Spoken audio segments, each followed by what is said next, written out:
A televisão nos mostra, dia a dia, com todo o realismo, as atrocidades que vêm se verificando contra a população civil da Síria. O mundo assiste aquele cruel espetáculo sem a mínima reação. As grandes potências certamente, para fazer valer os seus interesses econômicos, fazem o mínimo para evitar a continuidade daquele massacre dia a dia. E essa absoluta falta de intervenção nesse processo me faz lembrar o que ocorreu no célebre tratado entre Alemanha, Inglaterra e França, quando o ministro inglês Chamberlain e o ministro francês Daladier assinaram um pacto com Adolf Hitler, permitindo que a Alemanha tomasse os territórios da Boêmia e da Morávia, onde havia uma maioria de população germânica na antiga Tchecoslováquia. Lembro aqui, senhor presidente, senhoras e senhores senadores, do encontro do chefe do almirantado, Winston Churchill, com o premier, com o chanceler Chamberlain. Churchill disse a Chamberlain: você escolheu entre a honra e a guerra. Perdeu a honra e terá a guerra. Essa omissão das potências internacionais relativamente ao massacre, ao genocídio diário na Síria, tem muita correlação com esse episódio passado. A França tomou a Boêmia, tomou a Morávia, depois tomou toda a Tchecoslováquia, depois dividiu com os russos a Polônia, invadiu a Holanda, a Bélgica, a Dinamarca, a Noruega e, rompendo com total facilidade a então intransponível linha Maginot, invadiu a França. Ocupa a tribuna nesta quarta-feira, nesta sexta-feira, digo melhor, para lamentar toda e qualquer forma de opressão, toda e qualquer forma de violência.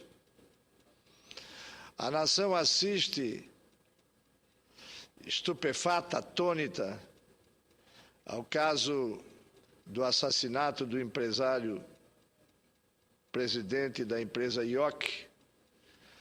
Mas aquilo é apenas um dos milhares de atos de violência que se perpetra nesse país todo dia, fruto da estupidez, da avassaladora rede de narcotráfico, fruto de todo esse estressante dia a dia a que nos submetemos, principalmente nas grandes metrópoles.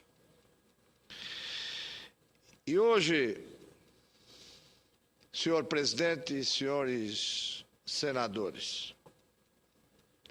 Quero lembrar um dos piores episódios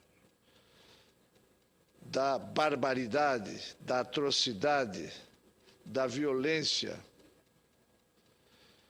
vitimando homens e mulheres inocentes. No dia 27 de maio de 1942, dois militantes da resistência tcheca, Kubis e Gabčík, assassinaram o todo-poderoso Reinhard Heydrich, oficial da SS, designado como protetor dos territórios boêmio e morávio. O atentado à bomba, realizado em Praga, provocou a morte no dia 4 de junho do todo-poderoso oficial nazista. Espalhou-se dentre os órgãos de repressão da potência invasora que os dois ativistas se homiziaram em Lídice, uma pequena vila da República Tcheca.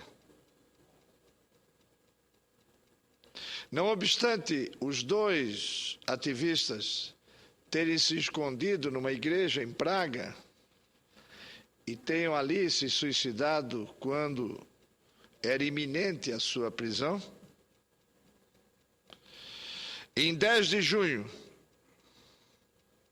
as tropas nazistas cercaram Lídice, impedindo a saída de todos os seus habitantes. Todos os homens maiores de 15 anos foram colocados em um celeiro e fuzilados. As mulheres e crianças foram mandados para o campo de concentração de Ravensbrück.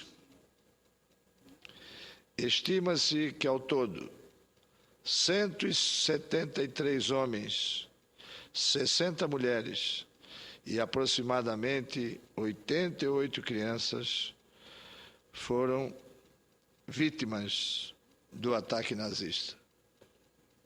O que eram essas pessoas? Aldeões simples, pessoas honestas, pessoas boas, lavradores, pessoas incapazes de se envolver em qualquer ato de resistência. Não satisfeito em ordenar friamente a execução de todos os habitantes de Lídice, as mulheres e crianças não resistiram aos trabalhos forçados no campo de concentração. Hitler manda explodir todas as casas e nivelar toda a área da vila com tratores, para que não ficasse uma só lembrança daquela vila, daquela pequena comunidade. Os nazistas ainda jogaram grãos para que o espaço virasse um pasto com o tempo. E a vila foi riscada dos mapas da Europa, pelo menos dos mapas confeccionados por cartógrafos nazistas.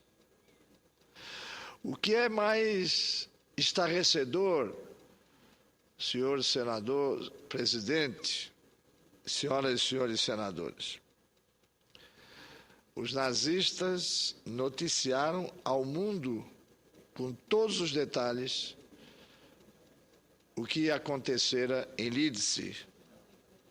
Fizeram disso propaganda para que ninguém mais se aventurasse a enfrentar qualquer membro da oficialidade ou do governo nazista.